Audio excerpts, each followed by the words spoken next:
We can hear you, Beth.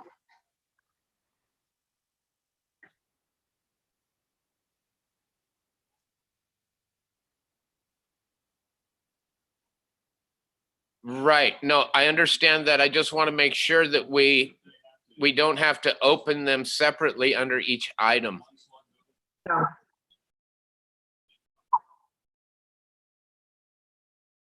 By the Okay. way, if Beth just spoke, I couldn't hear her on my end. I can hear you, Gloria, but I couldn't hear Beth. Oh, no. Okay. She's going to call in.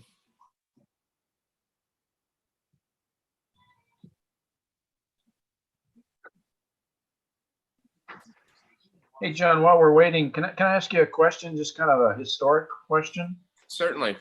I grew up in Southern California and lived in Huntington Beach for many years. And we had a lot of what they used to call, quote unquote, book lots back in the early 1900s, Encyclopedia Britannica or somebody, if you bought a encyclopedia, you got a free lot in Southern California.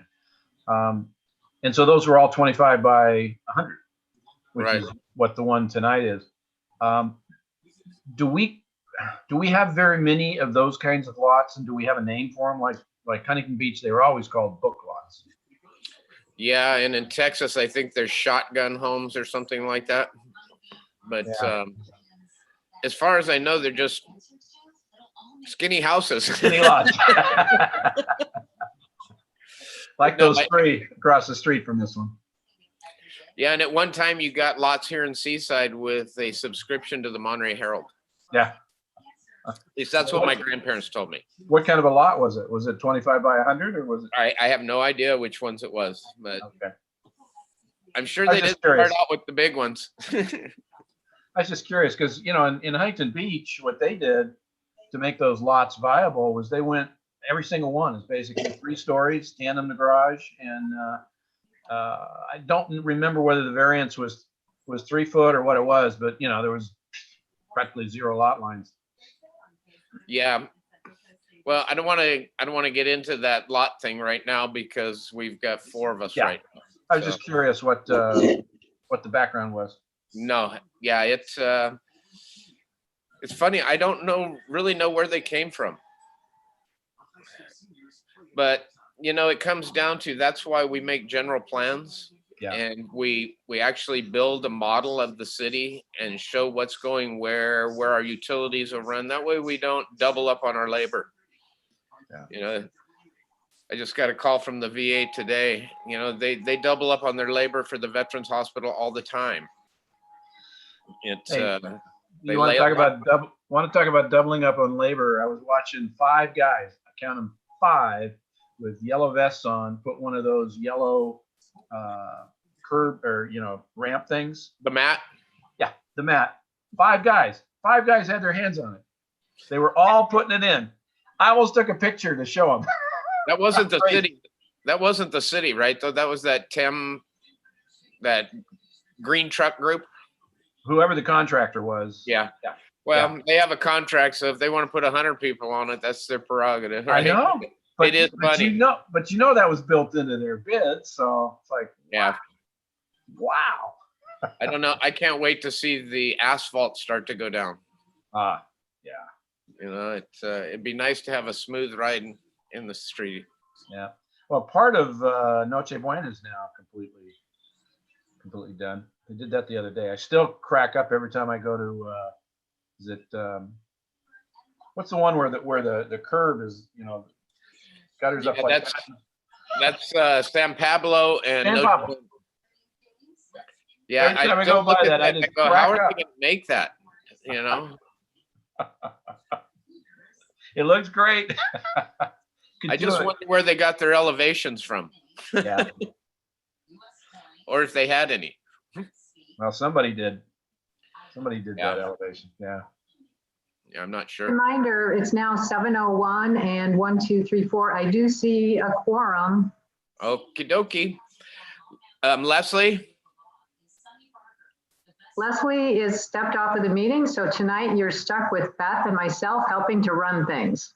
Okay, so we're on YouTube Live. Okay, very good. Can we test first just to make sure that we can all hear Beth? Good Can idea. everybody hear Beth? I've called in, so this should work. Yes. Super, we hear you, Beth, thank you. Everybody's got you, Beth. Good deal. Okay, we will open up the virtual planning commission meeting for March 10th, 2021. Roll call, please. Gloria? One moment. Commissioner Wynn? Commissioner Silva? Here.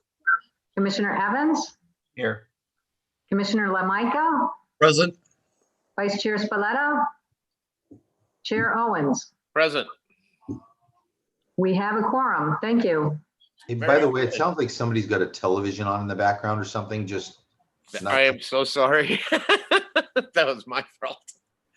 I meant to turn it off earlier. Okay, one thing I want to do is let everybody, this is a virtual meeting. The meeting can be watched via the City of Seaside YouTube channel. You can go to the city website to find it.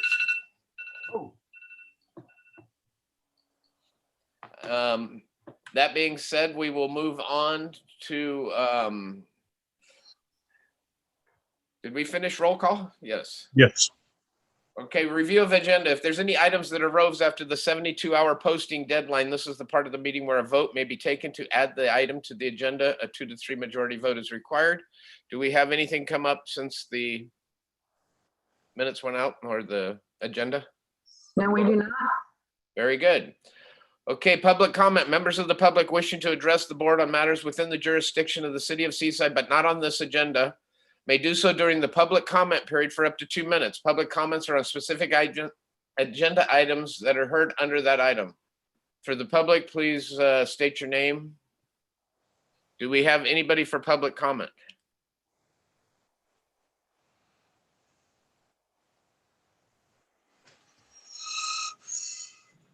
Nobody for public? There are none.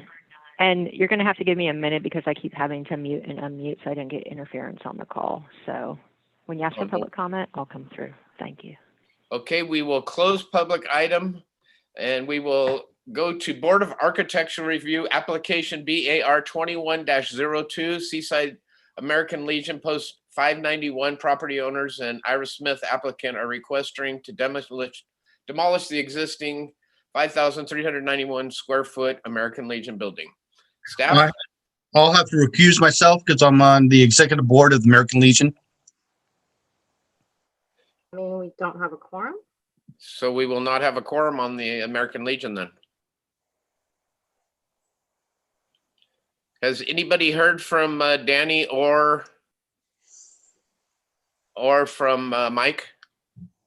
We heard that there was going to be quorum, so if the commission chooses, we can switch the order of the items and hopefully we have more people join. That way we retain our quorum as long as I'm not expecting anybody having to recuse themselves on my application that I'm. I was thinking the presenting same tonight. thing.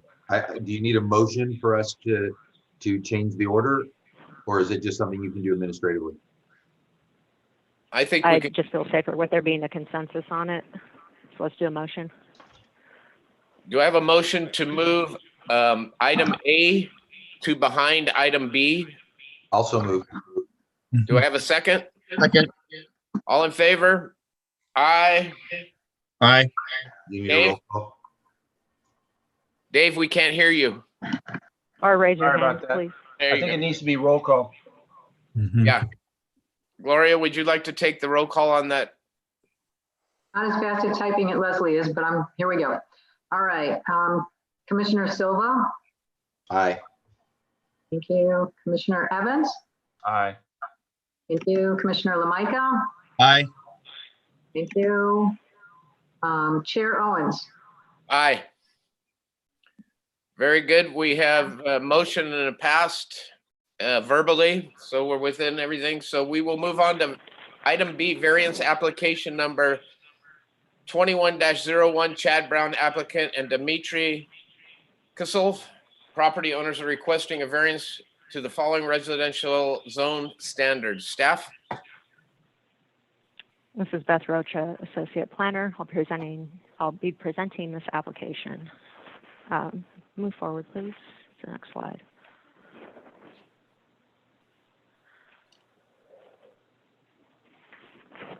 So kind of a quick overview of the neighborhood characteristics and the surrounding lots.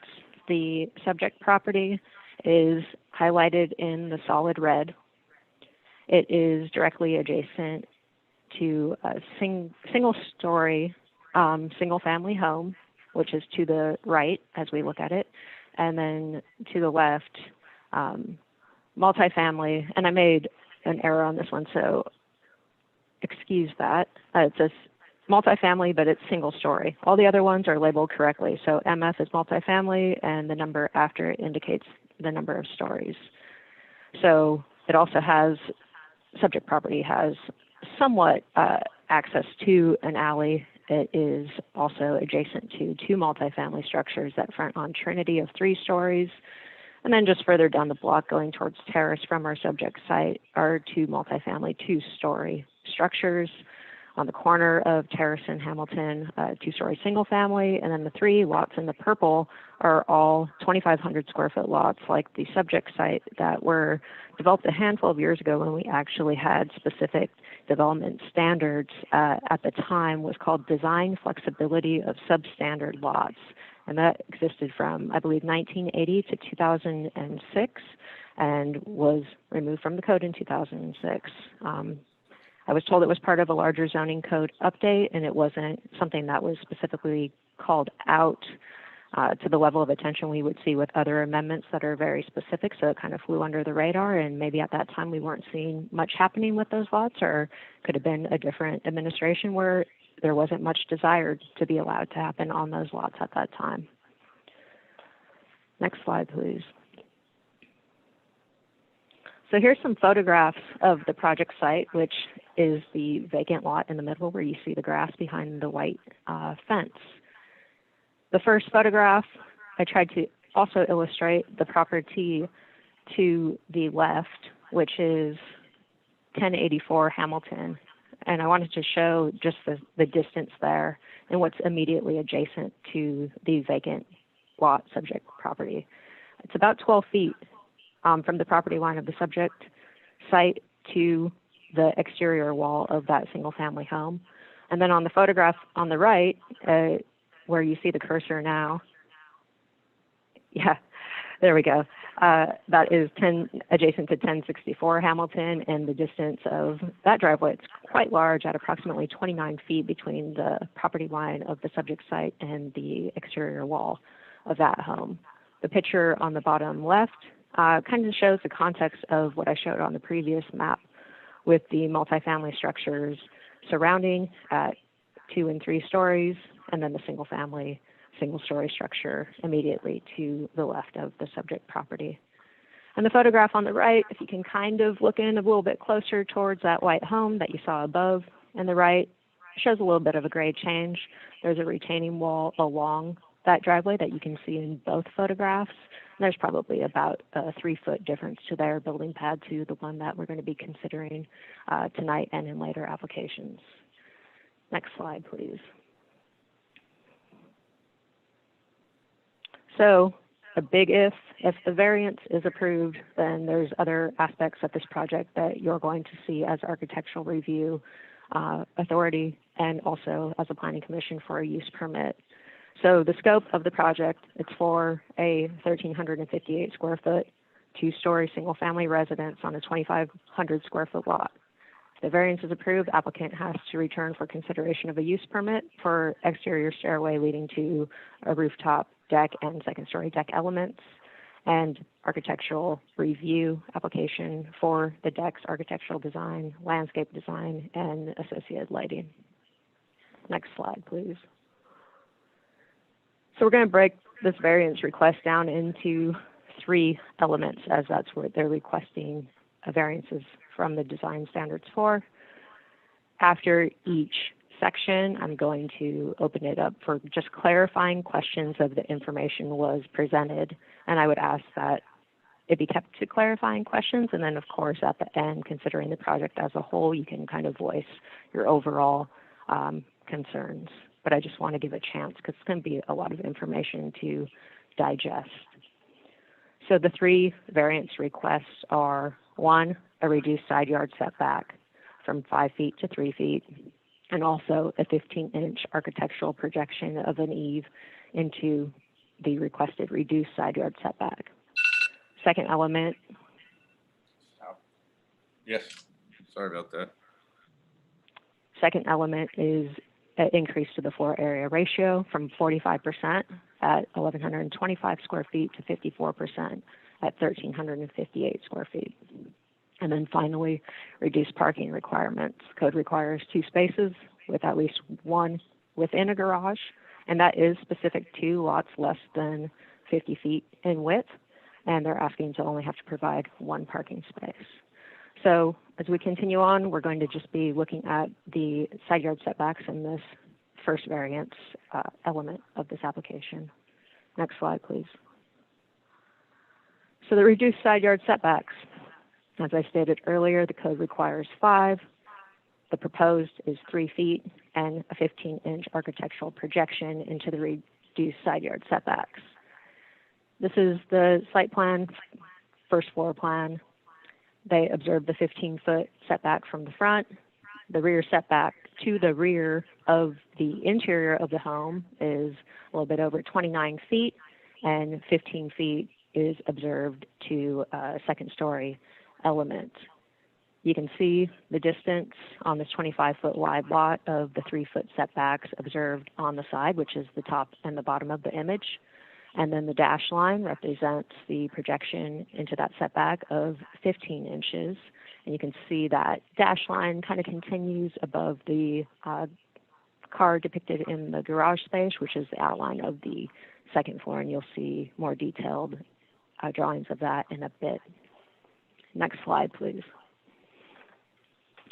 So this image is just meant to show in context kind of what you've just seen, the interior of the residence represented in the red, and then the deck element in the blue in context to the footprint of the other homes in this area, in context to the lot that we're considering and the distances that it will be separated from the surrounding and adjacent properties and structures on those properties. Next slide, please. So when I was reviewing this, I thought of it in a very simple manner, and that is that every zone has a minimum lot area in order to create a lot. And those change over time, which is why we end up with substandard lots like this. So in the RM zone, the minimum lot size is 3,750 square feet. The project area is 2,500 square feet. Minimum lot width is 50 feet, but the project lot width is only 25 feet. So all of the development regulations, from setbacks to floor area ratio to lot coverage, are based on the lot area. And there's some exceptions in there based on the lot width.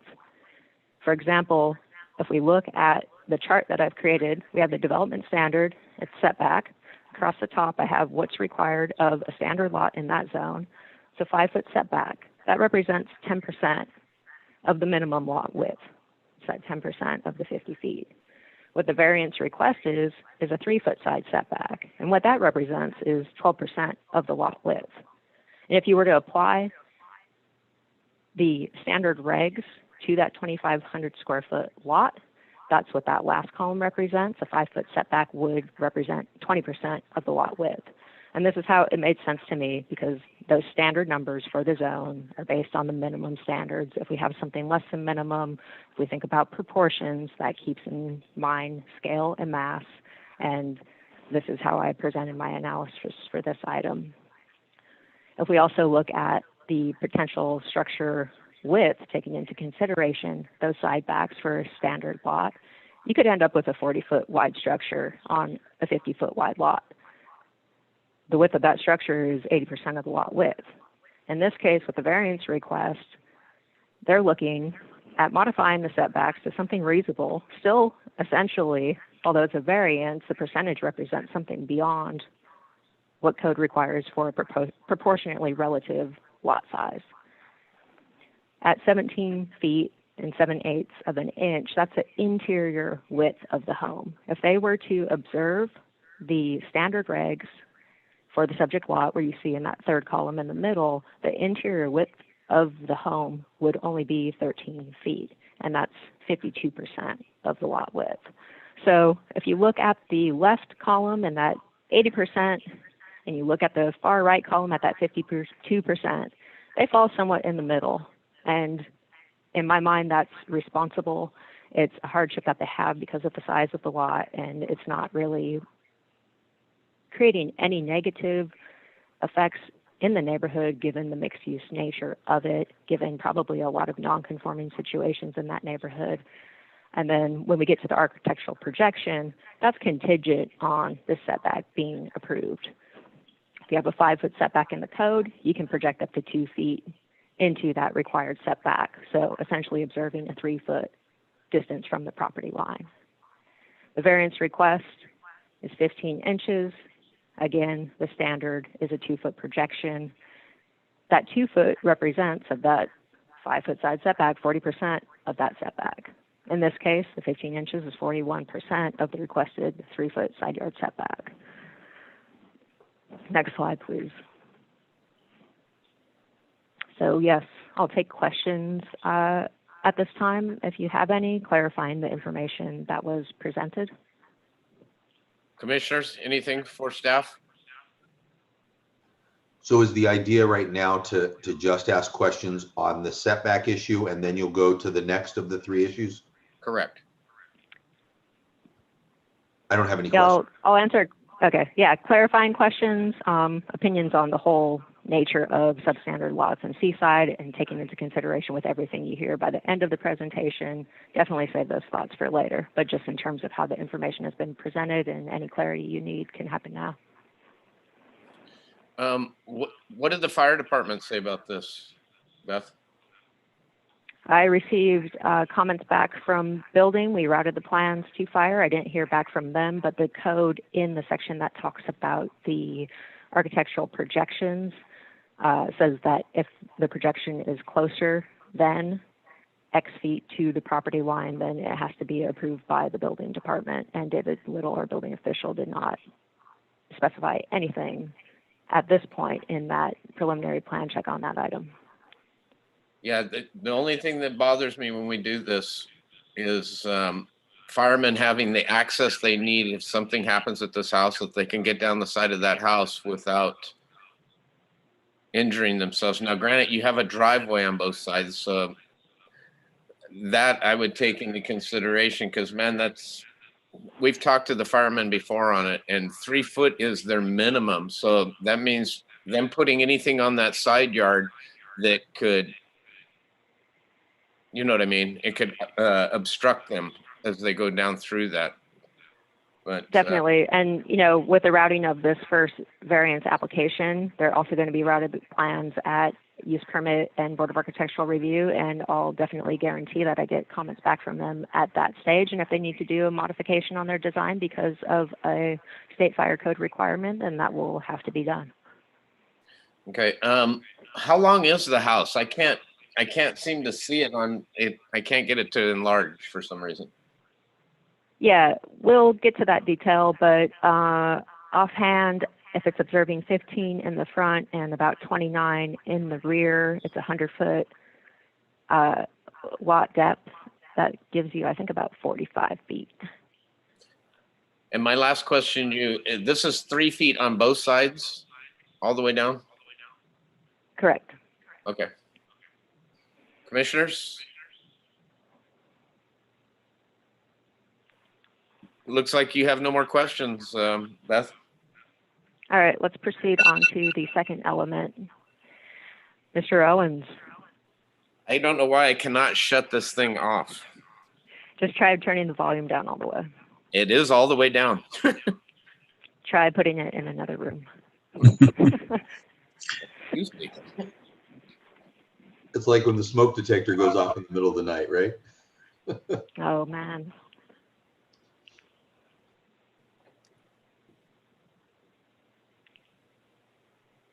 All right, may we continue? I have one to answer Chair Owen's question. It looks like it's 25 feet by 100 feet. Thank you. All right, element number 2 of the variance is a request for increased floor area ratio.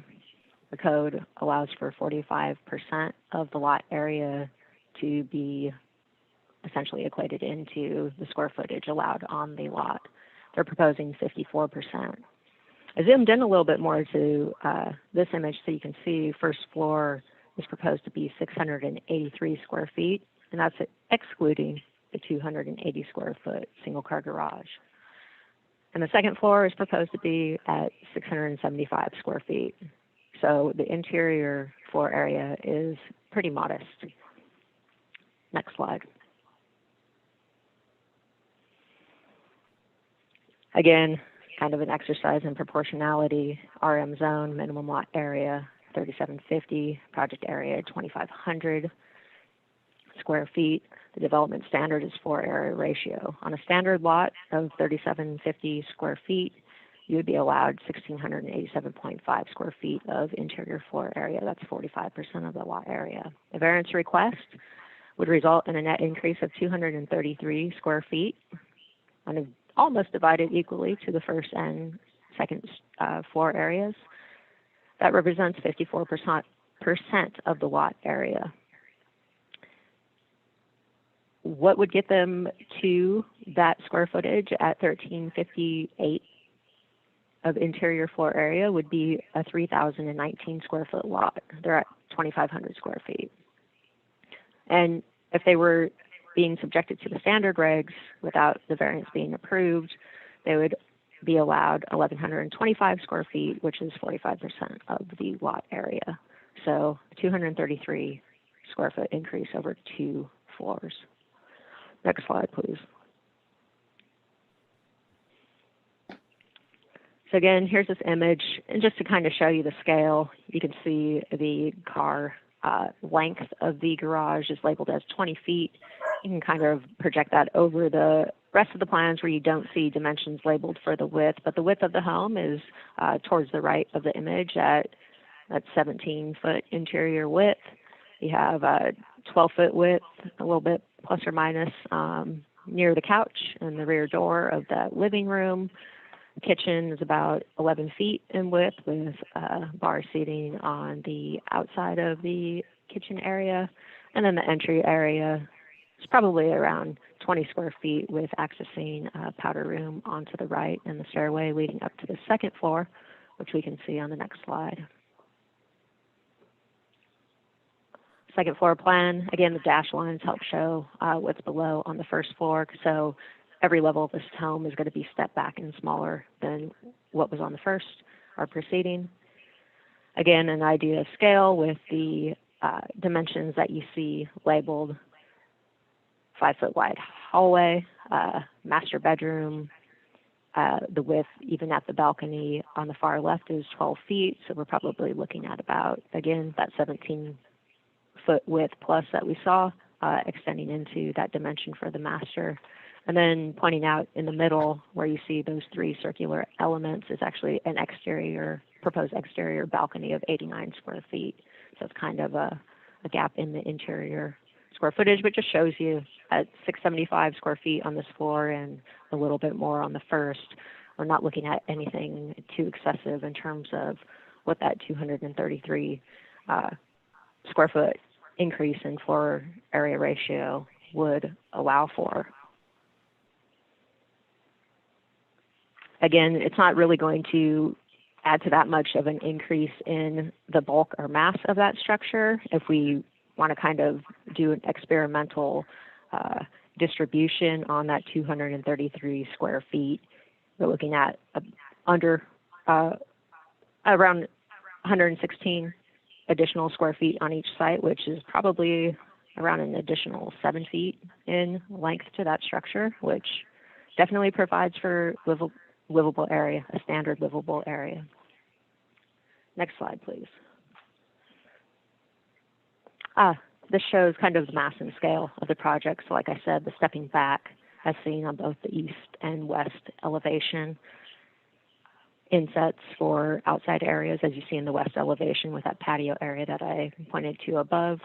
And again, If approved, these elements are going to come before your review with a use permit and architectural review application for consideration of everything except for what we're establishing tonight, which is the variance request. Next slide, please. Questions on floor area ratio?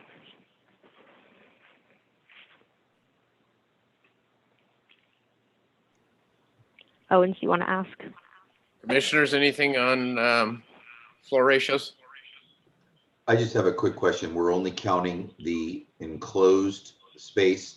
So for example, the balcony upstairs, it's 89 square feet, is not included in the square footage in the floor area ratio. Is that correct? Correct. But the garage is in the floor area ratio, or it is not? Up to 440 square feet of garage area is excluded from FAR. Is excluded. Okay, fair enough. Thank you. Anybody else? Seeing nobody, then continue on. Next slide, please. Oh, there we go. Element number 3 of the variance is reduced parking requirements. So the code requires 2 spaces with at least 1 within a garage, and that, like I said earlier, is a requirement specifically for new single-family dwellings on narrow lots of less than 50 feet in width. If you have a standard lot width of 50 feet and even greater, it's 2 spaces, both of which need to be within a garage. What the applicant's proposing is 1 parking space within a garage, as you've seen in that image below a few times now, but just drawing your attention a little bit more to it here and then in the analysis that follows. Next slide, please. So again, just a simple overview in that top box of what we just discussed in the previous slide and kind of a breakdown. The proposed single car garage is 280 square feet, and that would occupy 40% of the first floor area and 20% of the increased or requested increase to the floor area ratio. And then providing the code required 2-car garage, and I'm just using the amount that we exempt from FAR at 440 square feet, that would occupy 64% of the first floor area and 32% of the increase in the requested FAR. And then the final sentence at the bottom is that a 2-car garage of 440 square feet that would be provided on a standard lot would occupy 52% of the first floor area if they did a similar kind of 50-50, close to 50-50 division of the allowed interior floor area based on the 3750 lot size. And it would only represent 11% of the FAR. So again, what we see is kind of finding a balance between the maximum, most restrictive that is applied to a lot of plus 1,250 square feet compared to the lot that we're looking at, which is substandard at 2,500 square feet. Next slide, but I might have you go back to the one with the image. Yeah, let's go back to the one that shows the floor area, and I think I might have the information there. Or actually, I think there's a better image on slide 1, 2, 3, 4, 5, 6, where I have the entire site plan shown. If you would go kind of back to the view. Yeah, we go. Okay. So when doing this analysis, like I said, the home does have access to the alley, and the alley does run pretty much to the end of their lot, which is on the bottom of this image. Is there a potential to place an exterior parking space on this lot in the rear accessed from the alley? And the space is there, and it is possible. But in my analysis, in looking at the surrounding area, in that short distance from the most adjacent right-of-way down the length of the alley, I believe there's about 4 or 5 multifamily structures that all access their parking from there. So currently there's 20 vehicles coming and going, and some vehicles improvising unofficial parking spaces in that alley. And then also on the small lot, if they were to access and provide a parking space off of the rear in that alley in a space that they're intending to use as exterior space for private use, it kind of is an infringement on their privacy, especially considering the fact that directly behind their home, I believe there's about 6 podium parking spaces below the 3-story multi-family building directly behind them that would be coming and going. So having a break or opening on the rear of the property on an alley next to a handful of coming and goings of multifamily residences of at least 20 designated parking spaces and even more unofficial is kind of a concern. And I'm open to having you guys discuss that. Also to note is that the increased potential paving and other effects that would be considered into the maximum lot coverage could potentially, in providing an exterior parking space access off the rear alley, push them over the lot coverage maximums. And that, again, would require another aspect to the variance. So I'm supportive of this having a 1-car garage, and as it's laid out and the percentage of space, as I analyzed before about the parking space and what it takes up to have that much space dedicated towards off-site parking, which is somewhat of an amenity for certain people, doesn't seem to be the best in support of both complying as much as we can with code regulations, limiting the variance potentially from 3 elements, maybe even to 4.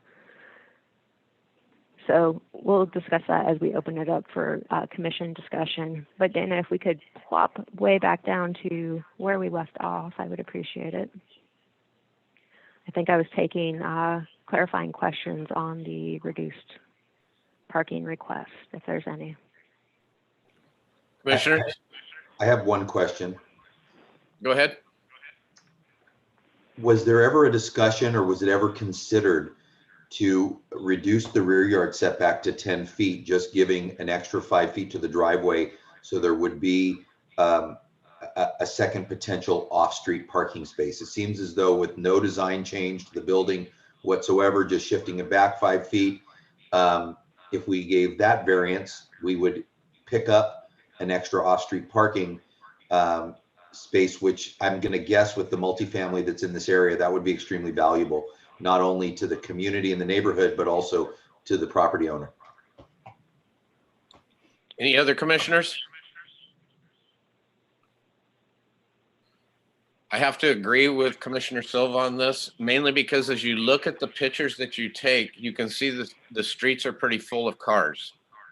Even in the back, you can see in the alley somebody parking right behind that, you know. So I'm all for if we could set this building back a little bit so that we could gain that extra parking place in front, because this is, by enlarging this house, we're also enlarging it to a larger family, which creates more cars. So I'm with Commissioner Silva on taking 5 feet from the backyard setback, moving the house back that much in order to gain that extra space. And Commissioner Silva, to answer your question, that wasn't something discussed. This project was received and the analysis was done for the variance. Design suggestions, we more leaves the Planning Commission unless we're approached early on. And just one thing to mention in terms of your potential solution, which can be more justified than a suggestion from me, because pushing back that structure an additional 5 feet, although it would add more length to the driveway space, that cannot technically be counted by planning as an off-street parking space because it's within the front setback. But technically, would it be used as such? Most likely, as we see throughout the city. Okay, thanks for that clarification. And then, of course, when the applicant speaks later, you know, they can indicate whether they might have willingness to consider that option as well. Definitely. Thank you. Any other commissioners for staff? Seeing Next none, slide, please. we'll go Oh. on. I still have some more to go, but thank you. Sorry. Again, additional discretionary permits that will be required as discussed in the beginning, so they will be coming back. If your suggestion on moving the structure back also makes us look a little bit closer at the deck projection into the rear yard, so be that, but that's something to be aware of. Next slide. So staff's recommendation is that the commission consider the plans, the project supported staff presentation and staff report, the applicant and our designer statements, public comments, and the variance findings, and a motion to approve or deny variance 2101, subject to the draft resolution and the project plans. And all the information discussed was also used in the findings for the project, and I will read the main finding because I believe I covered the justification for that, as it was also included in the staff report and in the presentation. But the variance states that there are special circumstances applicable to the property, including size, shape, topography, location, or surroundings, so that the strict application of this zoning ordinance deprives the property owner of privileges enjoyed by other properties in the vicinity and within the same zone. And the primary disadvantage that they have when subjected to the code requirements is the size of their lot and needing to have a livable structure of reasonable size, and hopefully we'll see moving forward with consideration of the variance and future applications, good architectural design respectful of the neighbors. That concludes my presentation. Very good. Any questions for staff at this time? Seeing nobody, we will go ahead and open it up to the applicant. So if you would like, as an applicant, to make comment on the project, please raise your hand and I can allow you to speak. So I see Chad Brown first. Go ahead, Chad. Good evening. My name is Chad Brown. I'm the senior designer. I just want to thank Beth for her planning presentation and the commission for your time tonight. I think we've got a pretty good understanding of the project, and it's a substandard lot, and so we're requesting a few variances. And I think the third variance was the point of contention, and I think we could definitely move the setback 5 feet to the rear and allow for a tandem parking type of situation. Let's see. I think everything else has been covered. So if the commissioners have any questions for me, I could respond to that now. Commissioners, anything for the applicant at this time? Sure, I've got a couple of questions if nobody else has got any. Okay. Chad, first question, was this always envisioned to be a 2-story? Yes. Okay, so there was no consideration for a 3rd story with tandem garage for 2 underneath? As far as I know, there's not. And then, since you do have an alley access, any consideration for putting the garage portion of your plans off of it? So it's an alley load, so you've got plenty of room back there. That would probably allow you to put a tandem, or, you know, if you expanded the building a little bit, that would get your front away from the garage as well. So any consideration of that in your plans? Not at this time. Okay. That's all I've got. Mr. Silva, anything? Anybody else? Okay, we will open it up to public comment. Anybody wishing to speak on this matter can do so for up to 2 minutes, I think it is. Please state your name. And please raise your hand and I will unmute you.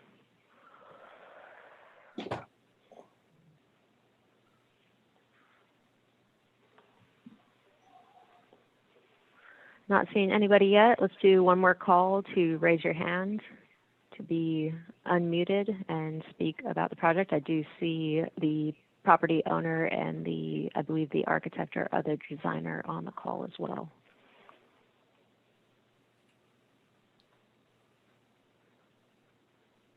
No, Beth? No movement on that. Okay, we will close public comment and bring it back to the commissioners at this time. Mr. Silva, go ahead. You see me smiling? Yes, I do. So I've got a lot of thoughts on this, and actually I'm very impressed by the design. I have done several projects myself on small lots. I did a 10 lot PUD in Sand City where the standard lot size is 25 by 75. So it's even smaller than these. And we had to come up with very creative designs. And, it's a real challenge, I believe, for the designer to do this with a zoning code that really applies to a bigger lot. Without the benefit of doing like a PUD or something like that, the variance is the method that they have to make this work. And my understanding on planning, and I think Beth presented this very, very well, is that a variance isn't just for like when somebody feels like it or they want it because it's going to be easier.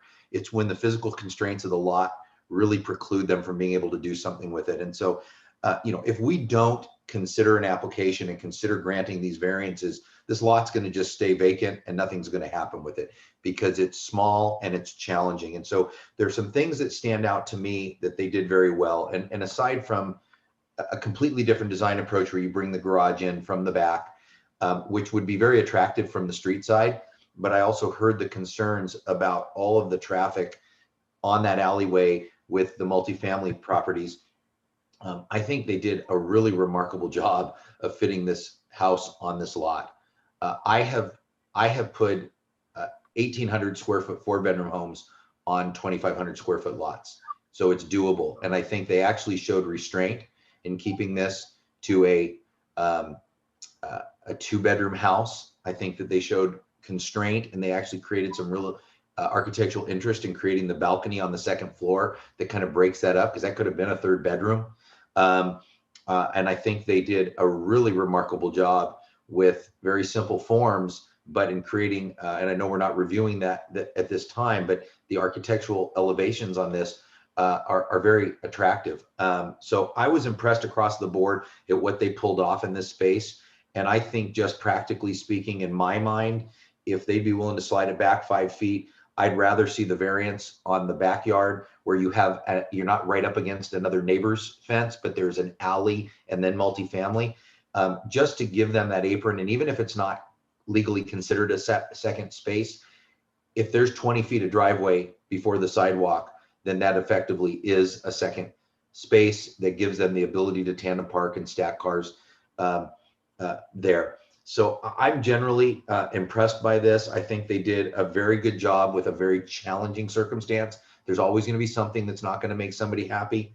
I've also done projects with 3-foot side yard setbacks and respecting the concerns that the chair made, and we can put a condition of approval in there that they can't, they can't put a shed in or they can't do something. It's going to obstruct those because of fire access. But, 3-foot setbacks are tight, but they're functional. And given that there's an alley access as well, that does give a secondary way for fire to get in there on top of the fact that the neighbors have driveways next to it. And then there was just one last thing, Beth, and you showed a picture of kind of the surrounding uses and the mix of them. But I think I saw, in addition to 3 single family homes on 25 by 100-foot lots, I think that there was actually a multifamily property on a similar sized lot. So when you put all of that in context, in addition to the 2 stories and the 3 stories of other multifamilies, I think this is an incredibly good compromise for fitting into the neighborhood. So those were my comments. Chair, Oh, if I may just make a comment to clarify the permit required given the suggested but not yet voted on structure setback, additional moving it back of 5 feet. So the code allows for architectural projections. That second story cantilevered element / deck is allowed to project up to 6 feet into the required rear yard setback, which is the 15-foot requirement. And anything beyond a 3-foot projection, we can wrap up if you choose to make that project condition on the variance into the use permit. That's the requirement, not an additional variance for that projection. Thank you. very good. Mr. Evans, anything? Yeah, just to piggyback on Commissioner Silva, first and foremost to staff, I thought that was a wonderful presentation. Took an awful lot of facts and figures and complex and different ideas and put them together in a way that even I could understand. So I really appreciated it. My concern is, my experience is that garages aren't used for cars anymore. They're kind of the you store it area. So if there's only one garage here, that's going to be storage. So it's really, really important, I think, for the neighborhood flavor and just the neighbors, that there be two garages, so to speak, room for 2 cars. Hopefully they'll use that garage for a garage, but my experience is that most of the time that isn't what's happening. So that's an important issue for me, whether it's an alley load scenario redesign, whether it's a 5-foot pushback, isn't as important to me as just the practical, regardless of what it's actually considered on that front setback. What else did I have? I do have a question on some of the conditions, but that may be for staff later on. But that was my only concern on the act. Oh, the only other thing I thought of was on the eave projections, which I think are a great architectural feature. And I see, I'm from Huntington Beach before here, so I'm used to book lots 25 by 100, 3-story, and they do all sorts of wonderful things to make that look consistent, but with some uniqueness. And I think that's an important feature. My only concern is, and it's probably not going to happen here, but if somebody decides to go 2-story on either of those 2 driveways on the other side, does that create an issue for those plans down the line? Not something that I think we've got to decide for this one, but it's something to keep in mind, that somebody else may want to go 3 foot in and or go extend their eaves, and that may become a problem down the line. So I think that was it for me. Thank you. Mr. Lamica? Yeah, I have to agree with both Commissioners Evan and Silva. I like the idea of extending the street side for the parking, because our family has 2 pieces of property that has garages on the alley. And the alley currently is last on the list of getting repaved. So, there's 2 alleyways that has a lot of potholes, and that really messes up cars. So I really like the idea of, having the driveway larger or longer on the street side. And I know how difficult it is also to have a small piece of property, because our family has one in Seaside that's about the same lot size. That's all I have to say. Thank you, sir. Mr. Hun? Can't hear you. Well, I just echo some of the concerns that your commissioners, all our commissioners, about the setback of the garage. And if they or the builders would consider the setback of the 5 feet, then I would consider approving it, if it's with the concern that you have also, Chair, about the 5 feet going back. Very good. Anything else? I agree with all the commissioners. I'm all for developing these undersized lots to start with. I do have one question for Beth. Those 2 driveways, now that Mr. Evans brought that up, those are the driveways for those lots. Those aren't actual other lots, are they? The one on the left, that's the 12-foot distance, is the driveway. I believe that is one parcel. The one on the right, it's a little bit more difficult to tell what the situation is there. Okay. Very good. Yeah, because that really helps with the firemen being able to get in there easily by having those 2 driveways like that. The reason for is we talked to the firemen on this before when we've come into lots this size in the past, and 3 feet gets it rough for them, because if the house is hot, obviously they're right next to it trying to get down through the road. But 3 feet is the minimum. I'm all for it, being as it's only a very small lot to start with. So again, I would be for this as long as we move the house back the 5 feet in order to give that extra spot in the front to park. So with this said, this is going to have to be a really good motion from one of you. Can I, before we go to a motion, can I just ask Beth one question real quick? Absolutely. Beth? Beth, on the Yeah. packet, I think it's page, hang on, let me find it. Page 51. Oh, no, 52. First off, the numbers got off on the Word document. There's 2 2s and then there's a 3 that's probably supposed to be 4 on page 53. No big deal. But could you just walk me through what the first number 2 means? I've read it a couple of times and it's just not sinking in. So I want to make sure I understand what condition we're agreeing to here. Give me a second to pull up the conditions. I have my staff report in front of me, but not the entire packet. Sorry about that. It's on your resolution. It would be on the 3rd page of the resolution. Okay. Give me a second to get there, please.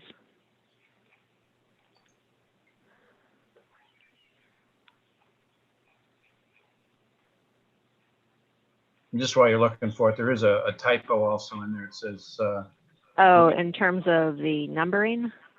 no, well, yeah, the numbering's off. Obviously, number 2, the second 2 needs to be 3 and Okay. page 3 needs to be 4. But on the first number 2, the evidence section, first off, there's Right. on the 4th line, there's a grating rather than granting. But could you just kind of try to put that into regular English? What exactly is that evidence saying? Yeah, let me read this.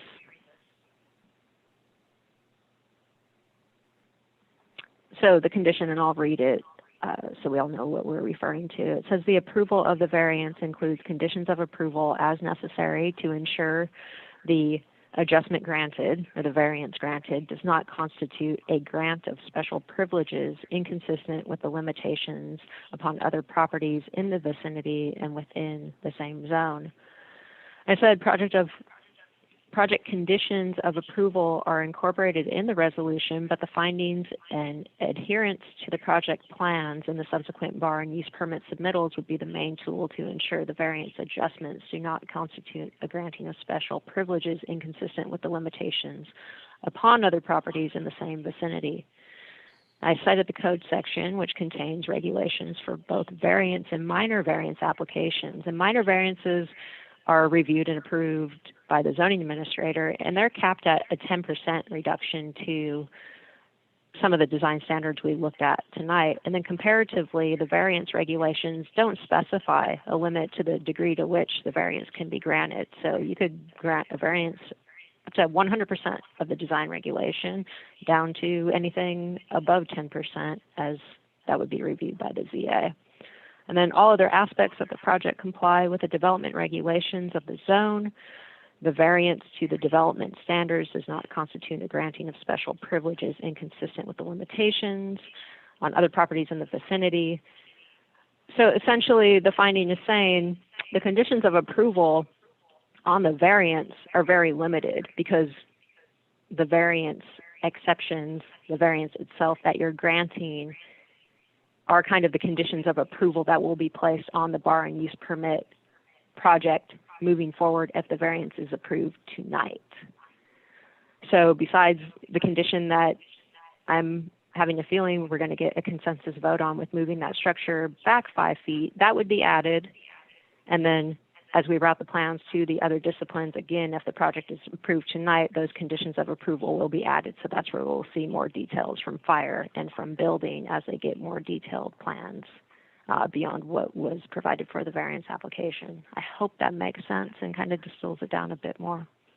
So if I'm hearing you correctly, what number 2 is saying, really that last sentence is the key, that this isn't setting precedent for any other projects that would come before the planning commission or the bar, and that it really doesn't impact anything that's been approved or disapproved previously. This is a standalone based on what we've talked about tonight. Correct. It's standalone, and it kind of rides on the finding in number 1, which talk about the special conditions of the property that allow for this variance to be considered and potentially approved by you tonight. Thank you. You're welcome. So Okay. And so- if I may, to help with the potential motion, Dana, if you would pull up the last recommendation slide, and that should be pretty clear in helping you out, depending on if you choose to vote for approval or denial. Thank you. thank you. I was going to ask the chair permission to make a motion, but I wanted to get guidance on how that motion would be phrased, given the fact that you explained that we wouldn't be needing to add a variance at the rear. We would simply need to be adding some kind of a condition, I guess, to shift the house back. Correct. And I would kind of leave out the reason for that shift not being tied to providing a valid off-street parking space, but just moving the facade further back from the right-of-way, or however you choose to phrase it. But just reiterating that it's not a legitimate, valid off-street parking space linked up to them providing one garage space and one other space on the site as required by code. So you are approving that aspect of the variance. You're just asking for a shift back of the building. I understand. Mr. Silva, do you want to try that on? Yeah, sure thing. So let me go back to okay, I'd like to make a motion approving variance application VAR 21-01 for the reduced side yard setbacks, an increase in the allowable floor area ratio, and the reduced parking requirements associated with a potential 1,358 square foot, 2-story single family residence on a 2,500 square foot lot located in the 1000 block of Hamilton Avenue. And I would like to make that motion conditioned on the requirement that the applicant move the house 5 feet backwards. Increase the front setback by 5 feet. Very good. Do I have a second? I second. All in favor? Aye. Aye. Roll call. Roll call. Vote. Great. All right. Commissioner Wynn, Aye. Commissioner Silva, Aye. Commissioner Evans, Aye. Commissioner Lamaika, Aye. Commissioner Owens. Aye. All right, unanimous. Thank you, gentlemen. Very good. Thank you. Okay, we are going to move back now that we have a quorum.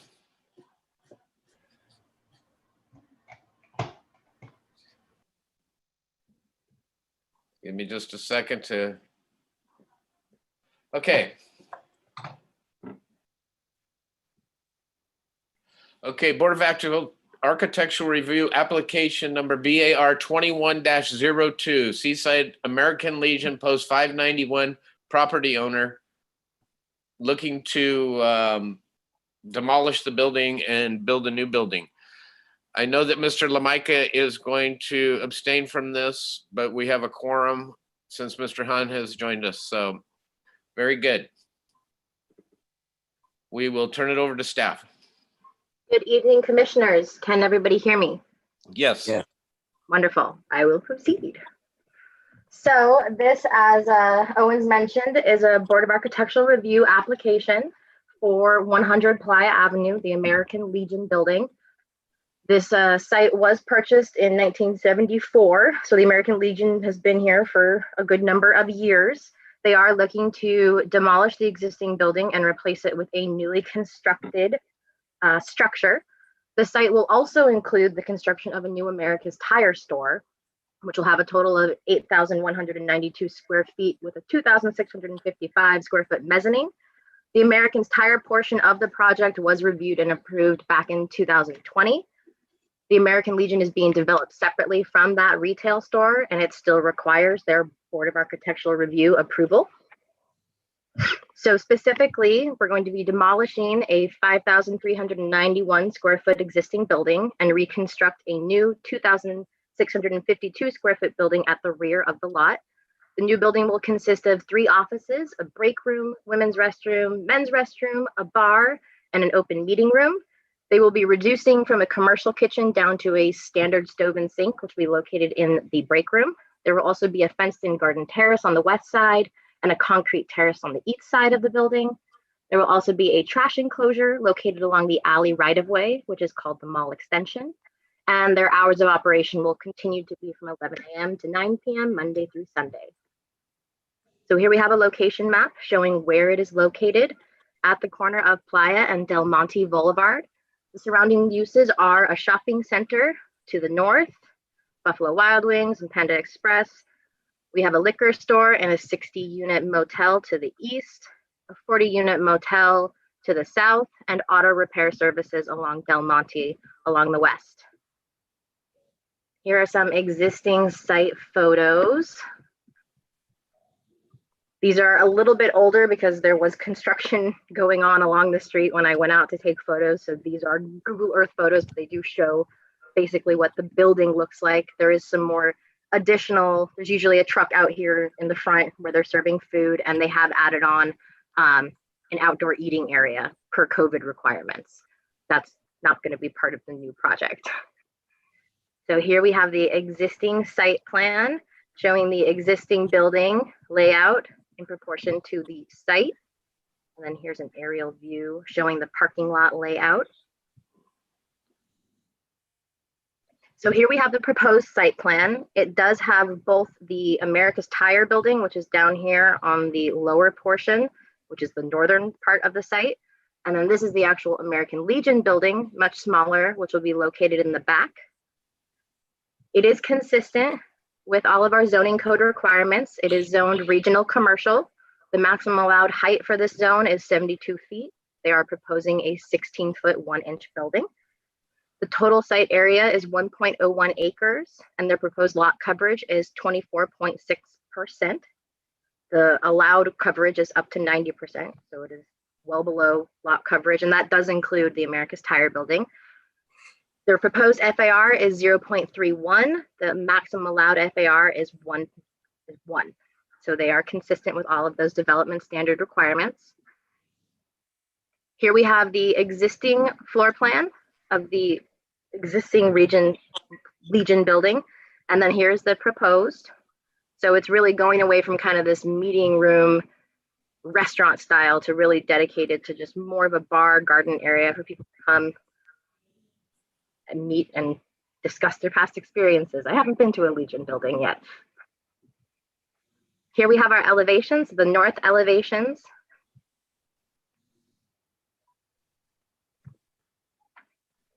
Give me one moment, sorry.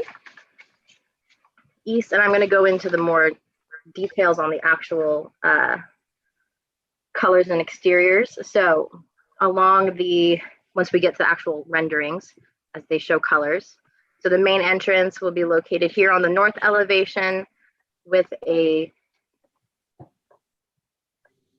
exit to the concrete terrace on this east elevation. We also have the trash enclosure. If I go back to the site plan, the trash enclosure is going to be located up here at the very southern end of the property.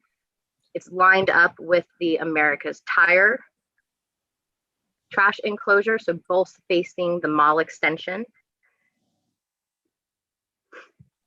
And then we have the southern elevation. This backs up right to the unit, so there's not much room. People won't be hanging out there from the public, but it will be accessible via 2 doors from the Legion itself. You have the garden terrace over on the west elevation, and then here's the west elevation, which across this there will be a continuation of this CMU wall, but they showed a gap so you can see what that door entrance looks like when you're actually inside the courtyard. So these are the colors and materials. Better to go to the renderings. So for the walls, it will be exterior plaster by La Habra. The color will be painted a light tan, which is Meadowbrook X48. The exterior doors and windows will be aluminum dual glazed by Planier.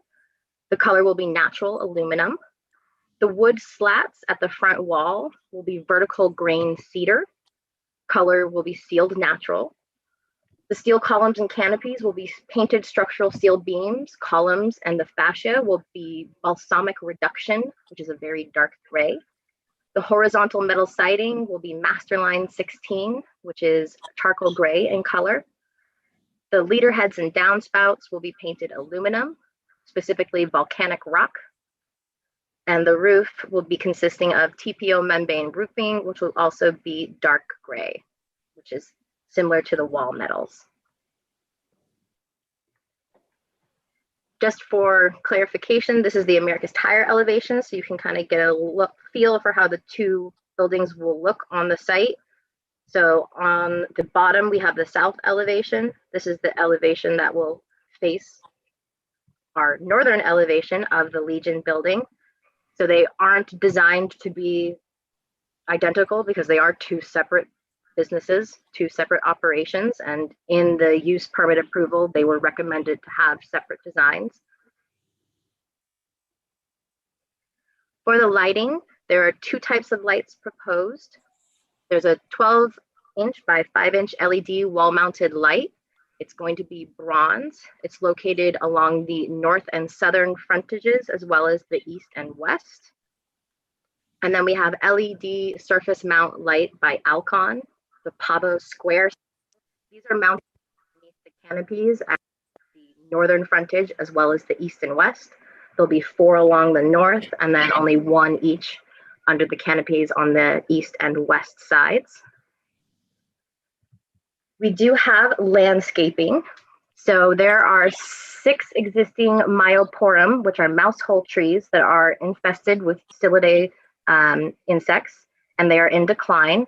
There are also 2 Moravias, which are Hollywood junipers, which are misshapen, and it is recommended that these be removed and will be replaced. They're proposed to be replaced with paperbark trees and Marina madrones. Conditions of approval have been included to require the approval of any tree removal permits for these trees. The existing oak, holly, and 2 Hollywood junipers that are still in good health along the southern property line are to be maintained. A condition of approval has been included to ensure that the preservation of these existing trees, as well as their associated drip lines, to ensure they're not hurt during construction. The project also proposes to install 3 New Zealand Christmas trees. These are the ones in the parking lot, as well as ground cover and shrubs. So here we have some examples of the trees. We have the Marina madrone, the New Zealand Christmas tree, the pretty red, and this is the paperbark tree. And so for the shrubs and perennials, they're proposing Indian hawthorn, upright rosemary, yellow daisy bushes, Australian fuchsia, coast rosemary, and then purple hopseed bush is proposed for screening the trash enclosure. And then along the planters in the front of the building, as well as in the parking area, they're proposing the perennials, which will be a mix of the following: lavender cotton, Provence lavender, statice, and Jerusalem sage. So the proposed landscaping is consistent with landscaping requirements.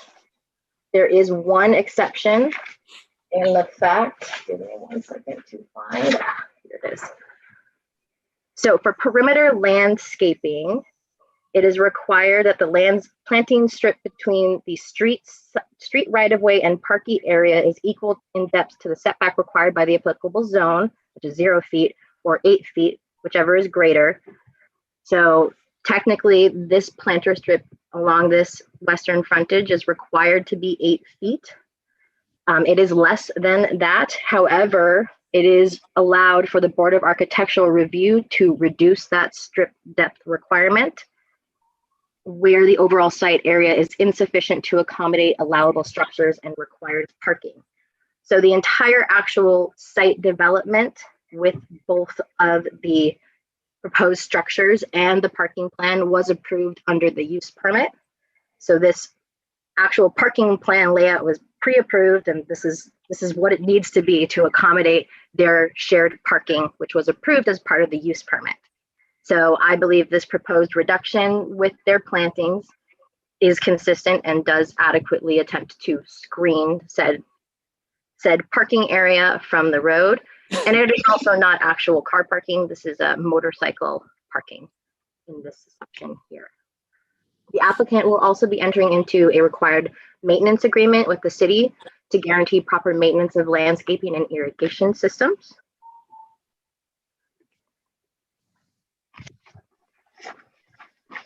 So there are various requirements for architectural review, for architectural considerations, including character, quality, scale, design, relationship of the site.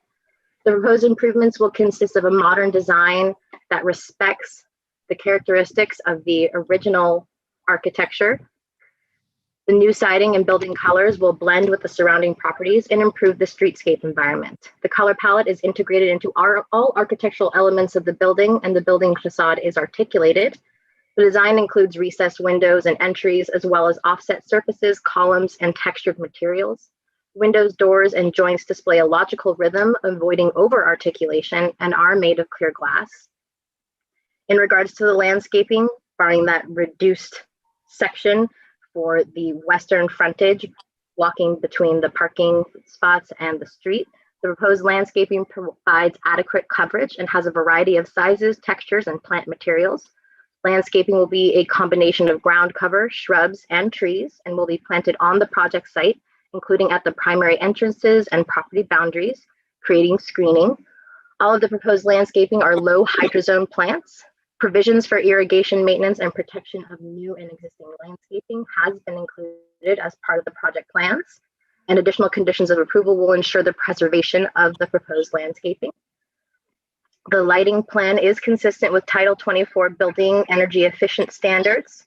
It will be using energy efficient fixtures and lamps. Lighting fixtures are directed downward to reduce light bleed, and there are no blinking, flashing, or high intensity bright lights proposed as part of the project.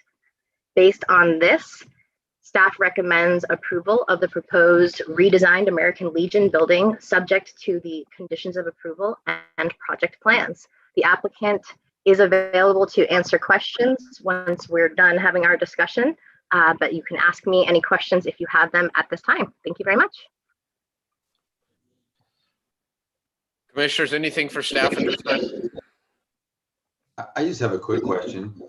Go ahead, Mr. Dana, Silva. what is the, what's the rationale for requiring tree protection for the existing trees on the site? I mean, I've looked at them and they are anemic at best. I mean, I don't know why. I mean, I understand why we protect a coast live oak, you know, that's over a certain size or something, but the junipers and the other stuff that's out there, they just look like ragweeds. Well, a number of those are proposed to be removed. So an arborist did go out and assess the site. And so they did recommend the retention of certain trees and the replacement of those that were not doing well. And it is just our standard policy as the city to require a tree removal permit for any tree that is removed. So more of a standard condition. I don't know if we are able to waive that condition. Gloria would maybe be able to speak to that. I'm pretty sure it's just a standard requirement. Mr. Evans, anything? Got a quick question.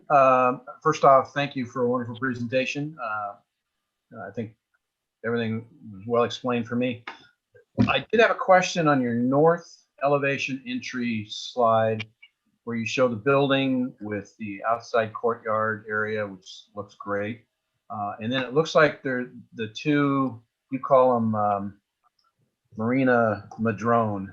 To me, they'll always be a strawberry tree, an arbutus, which is a four-letter word. Anyway, so that looks like to me there's going to be these two Marina Madrones, Marina Madrones. I'm trying to get her terminology. Right there beside the outside courtyard, which fronts on the city sidewalk. Am I correct? So yes, so there are two, the existing Holly HJs, the existing Hollywoods, are proposed to be replaced with the Marina Madrones along that western frontage. Yes, in between the courtyard and the street. And I would say nay to this project just because of those two trees. And if you We think can I- request that if those you trees be think I'm replaced with kidding, something. just try me.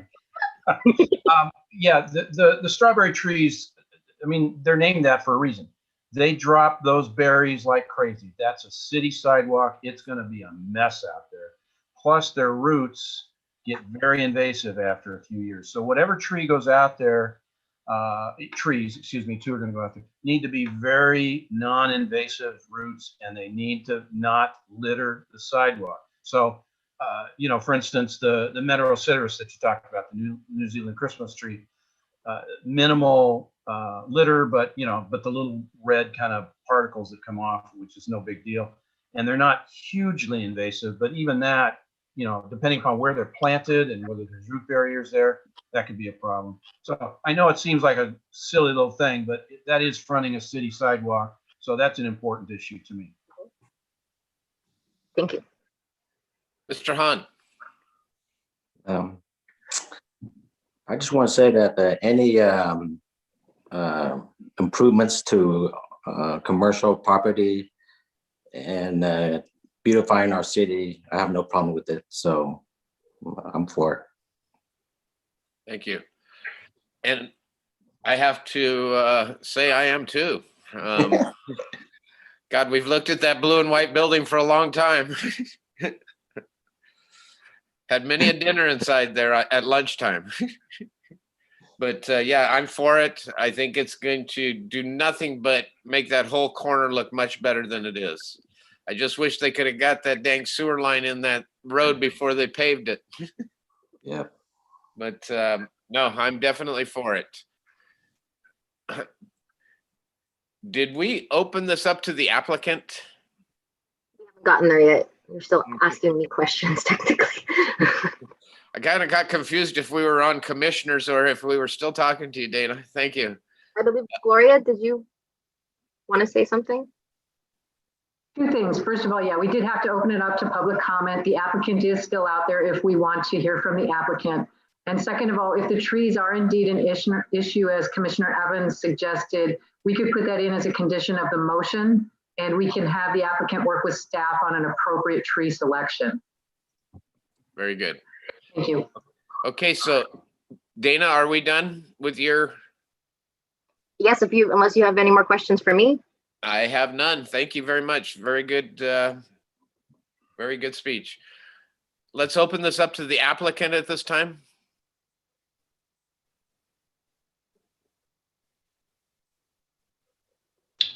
Can you hear me? I can. Is your name James? It is. I don't see myself on the screen, so I'm not sure if I've done something incorrect. I don't know if you have video or not. You would have to ask Gloria. It's not actually that critical that I have it, but at any rate, good evening, commissioners. I appreciate staff's presentation. That was very thorough and well done. We are certainly open to alternating trees there in the front. I certainly don't want the trees to be dropping messes and creating hazards for people either.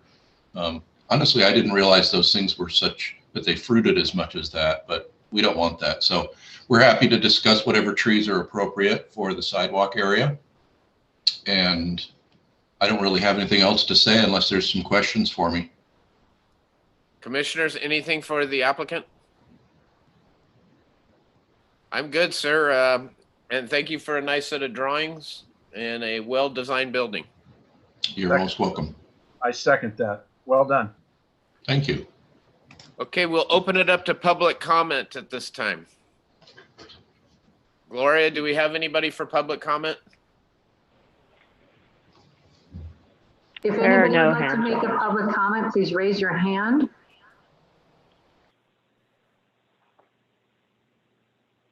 Public Not seeing comment, any. please raise your hand. I'm not seeing anything yet. It doesn't look like it, sir. Very good. We will close public comment and bring it back to commissioners. We pretty much spoke our piece, so if anybody wants to make a motion on this. I'm happy to move. Let me just get to the number on it. I'm doing the same thing right now. I move that we approve Board of Architectural Review application number BAR 21-02, Seaside American Legion, post number 591, property owner R.A. Smith, applicant, requesting the demolition of the 5391 square foot American Legion building to construct a new 2652 square foot American Legion building on the site located at 1000 Playa Avenue. And I would only add the condition that the applicant work with staff to find a more appropriate tree than the arbutus or the strawberry tree, which could be a nuisance. Very good. Do I have a second on that? Second. All in favor? Aye. Aye. Roll call. Do we need it? Yeah, roll call. Gloria, roll call. Excellent. Commissioner Wynn, Aye. Commissioner Silva, Aye. Commissioner Evans, Aye. Chair Owens. Aye. Excellent, unanimous, thank you. So it passes. So next we are looking at reports from commissioners. Commissioners, anything? I'd just like to say thank you so much to Gloria for pitching in. I thought she did a great job managing this thing, and it can't have been easy. I've never seen her look so serious. It's like, wow. There's the Gloria we know. Thank you. Well, thank you. Commissioners, anything from other commissioners? I know- have one question. Oh, Danny, go ahead. Yeah, I have a question here. You know, on they're doing something, putting maybe electrical on the corner of Canyon Del Rey and Del Monte. You cross from McDonald. What they're doing there? I'm kind of, because I drive by and I see, you know, they're fenced off, and I'm not sure what they're doing next to the Roberts Lake right there. That's that pump that we approved years ago. Okay. That's a wastewater lift station. Okay. All right. Very good. I actually have two questions for staff. I thought when we passed the Costco gas station, they were going to paint lines coming from the motorcycle off of LaSalle, I think it was. But I noticed they've got a gate up there that you can't even get through anymore. What happened there? I haven't heard about that. I may have to travel over there and see what's going on and then report back at our next meeting. Okay. Yeah, because I thought that was going to be an open street, you know, to get to the gas station or also to get away from the gas station. But just was curious. And my second one is I noticed that In-N-Out isn't following what they told us when they got their permit, was that they would have the first driveway next to the lumber yard there, M&S, open, and that they would make lines there where they could pass it through, and they've closed that whole thing off. It becomes a traffic jam on Del Monte Avenue when you're coming down through there, because they make everybody go in through the last exit towards Embassy to get into there. And it's really a befuddled mess. It's nothing like it was working when they first opened. I know there's COVID and everything, but it just seems stupid for them to shut down that one entrance in there. And they told us they would make lanes in there, you know, to move the drive-through quicker.